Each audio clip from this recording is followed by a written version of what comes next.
Investing in property makes sense. Investing in the right property takes knowledge. Welcome to the Rewarding Property Decisions podcast. I'm Jarrod McCabe, Director of Wakeland Property Advisory. Join me for expert insights into the fundamentals, trends and opportunities to help you create long-term wealth through smart property decisions. Hi everyone, and welcome to episode 122 of the Rewarding Property Decisions podcast. Well, I seem to say it every week, but the Melbourne property market's very interesting at the moment. The clearance rates are something that I've observed and been keeping a pretty close eye on. And from what I've seen from the start of the year, where sort of mid-February, when the first main auction weekend started, we were seeing clearance rates of pushing towards 70. They were certainly in the high 60s. But last weekend, it's dropped now down to as low as 53%. So it's certainly trending backwards. And that's obviously evidenced by the market activity that we're seeing at the moment. So you'd say at best at the start of the year, the Melbourne market, was in average condition, but certainly with the budget release and things over the past 2 to 3 weeks, things have contracted or certainly tightened up further from there. Now, and it probably leads further to what we've been saying for a couple of years now, that the Melbourne market is good value from a value proposition perspective, and it is, if you're in the position, a good time to be buying. And we've certainly started to hear and have conversations with financial planners and accountants that we deal with, and they're having discussions with clients now where, from a property perspective, rather than perhaps if all of these proposed changes do go through from a budget point of view, that what are the alternates in terms of having exposure to residential property, and some of that is focusing more towards the family home, and whether or not, it's not certainly fixed yet, but certainly some of the discussions have been around whether or not to have the exposure from a residential property point of view focused more on the family home, and perhaps investing more in that, whether it's renovating or perhaps stretching a bit further to buy a better home, given the tax-free environment that the family home sits in. So that could form part of a strategy and really pushing to buy something at the peak of capacity, and having that as your principal residential property focus and looking at alternate investment strategies. But there's still certainly a place and some of the strategies around still buying investment properties as well. So it's just a really interesting time in some of the conversations. But what we do find in some of these uncertain times, and we've seen this over a long period of time, is that quite commonly, particularly for expats and things, our inquiry for expats looking to come home and buy homes tends to go up. That uncertainty brings about people thinking about, well, perhaps I'll look for something that gives me comfort, gives me certainty, gives me security, and coming home can sometimes be that. So it obviously will depend on what's going on lifestyle-wise, but we've certainly started to see a bit of an uptick in that over the last 6 months or so. And so there's obviously, if you are looking as an expat to come back to Melbourne to buy a family home and re-establish yourself into the market, there are a lot of considerations that need to be made. It's really not as straightforward as perhaps upsizing or downsizing from an existing home when you're already living here. There's a lot of other considerations that need to be made, not least to the fact that you're not here to be able to do a lot of things. So number of things, and I thought today might be a good day to go over some of those options. So the first one is why people make the decision, and obviously that can vary from case to case and person to person as to the reason why, but it might just be as simple as a change of circumstance. So it could be that you've received a new job opportunity at home and looking for that to take that up, a promotion and move back home. There could be issues around visas and perhaps whether or not you've stayed the full length of time, and perhaps it's just that time and it's got to that point where it's time to move home. It could be a relationship from a personal perspective, a change in relationship status, which has led to, okay, well, it's time to take home.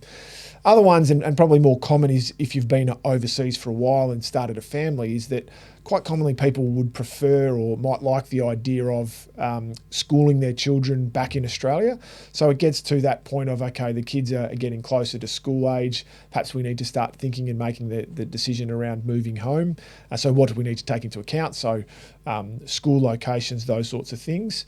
But it's not just around necessarily the education. Sometimes it's from a social perspective, and being at an Australian school might be the priority for you or for your kids for that reason.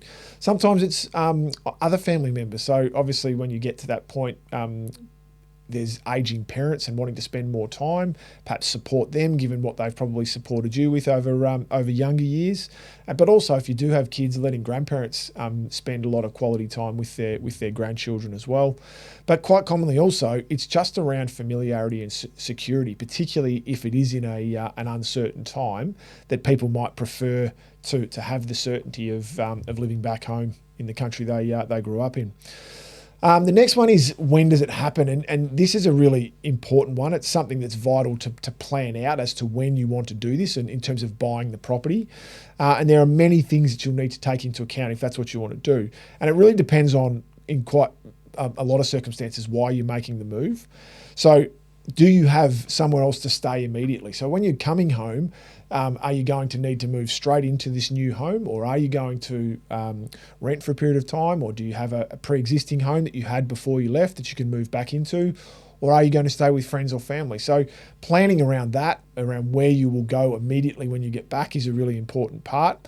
If you have children, as we said before, around schooling, so do you need to plan to where they're going to go to be at school as soon as they come back, or have you given yourself enough time that you can do a bit of research when you get back? Perhaps they're only 3 or 4, so it's getting back a year or two early. Are you going to have to look for a job? And if so, and if you are looking for a job, if you're then looking to buy, is there going to be a period of time where perhaps finance might not be as straightforward, and you may need to get a proven track record of income, that sort of thing, to be able to then achieve the finance that you're after? So there's those sorts of things as well. And how far out are you going to need to make this purchase? So is it something that you'll do in a year or two's time once you've been back? Or do you need to buy 6 months before you're moving home so that you can have a property settle and then be ready to move into it? So there's planning around that side of it as well. And then, are you planning to buy remotely, or will you wait till you get back? So as I said, there's a lot to do if you're looking at buying in Melbourne. A lot of particularly family homes sell via auction. So how are you going to address that process as well? The next one is, where are you going to look to buy? And I think location is probably one of the key characteristics when people buy from overseas, particularly if they haven't been living back in the country for an extended period of time, because a lot does change over those sorts of time frames. So those considerations are really important. What you were used to perhaps before you left, where your friends were, where your family were, what was important to you at that point in time, can change pretty dramatically over if you're away for a number of years. So friends can quite often move away. They may not be living in the same locations, even within Melbourne, that they were. They'll probably have different friendship groups, perhaps, to what they had as time progresses. You start to move in or move along with children's friends, that sort of thing. So that can change a bit, and there's different priorities. So what you had in common before you left may be a little bit different by the time you get back. So making decisions around what things used to be like can be a little bit risky, because it may not be the same as what it was when you left. Family, you may need assistance. So being perhaps when you were younger and you perhaps wanted to be further away from your parents, but now that you're getting home, you might need their support. They might need yours as well. So taking into account considerations around where they are and what they'll need plays into that as well. And then obviously, what sort of priorities do you have from a lifestyle perspective? So is public transport going to be really important to you? Do you no longer need to be in the same street as a pub in Fitzroy, but perhaps you want to be close to public transport, as I said before, and parklands? Park and running may not have been important, but it may be for your children. So there's different aspects that you may not have considered previously that you may want to prioritise coming home. The next one that I think is really important is, what type of property do you want to look for? And that's a really important consideration. And what do you want to prioritise out of that? So is it a house? Do you want to be in a townhouse, given that you've perhaps been used to, in an overseas environment, living in smaller accommodation and not feeling as though you need the backyard? So perhaps apartment living is still going to be for you when you come back.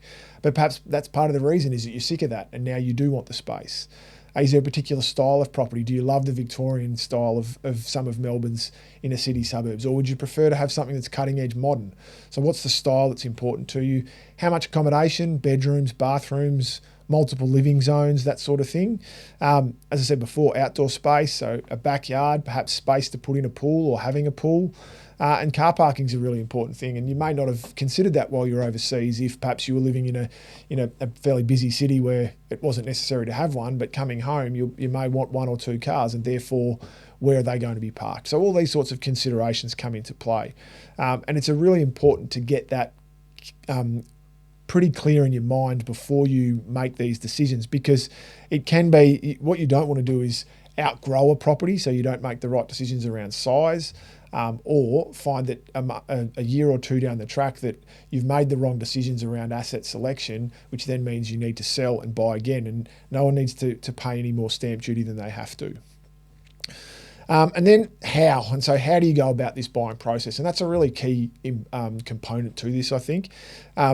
It's pretty clear that there are a lot of services available to you to assist if you are overseas wanting to have property advisors or buyers advocates, whoever you may see necessary, in terms of giving you the assistance to enable you to buy property while you're away and get the right advice, so that when it comes to selecting the right asset, and when it comes to going through assessing value of the property and then the buying process, you've got the assistance in the right areas to make sure that you're making the right decisions, because it is a complicated process and there can be a lot of pressure involved. So making that decision is really important. You may prefer to do it yourself, and as I said before, that might be that you come back, rent for a period of time, give yourself time to get into the market, familiarise yourself with what you're after, and then be able to carry out the work and carry out the inspections and go through the due diligence process. Some people we've also seen get family members to assist them with it, or family or friends. And the risk there is that it puts a lot of pressure on those family members to make the right decisions for you. It's very time consuming buying property. So to start with, going out and inspecting a lot of property on your behalf is a big ask, but then to make sure it's the right property and go through the buying process, if they're not doing this on a regular basis, can be difficult as well. So it's not an easy thing to do, and I think planning how you want to do it and when you want to do it sort of come hand in hand to make sure that you're making the correct decisions. So yeah, look, it's a really interesting time. I think there's some great opportunities around for expats who might be coming back to look at family homes, particularly with the way the Melbourne market's shaping up at the moment. But that's probably the main key points, and make sure you do the planning before you get into the point of making a rush decision, because as we always say, buying and selling property is a really expensive exercise, so you want to make sure that you get it right from the start. So that's about it for today's episode. That's 122 of the Rewarding Property Decisions podcast. As always, please subscribe to our channels, share the podcast far and wide so that we can increase our listener and viewership through YouTube as well.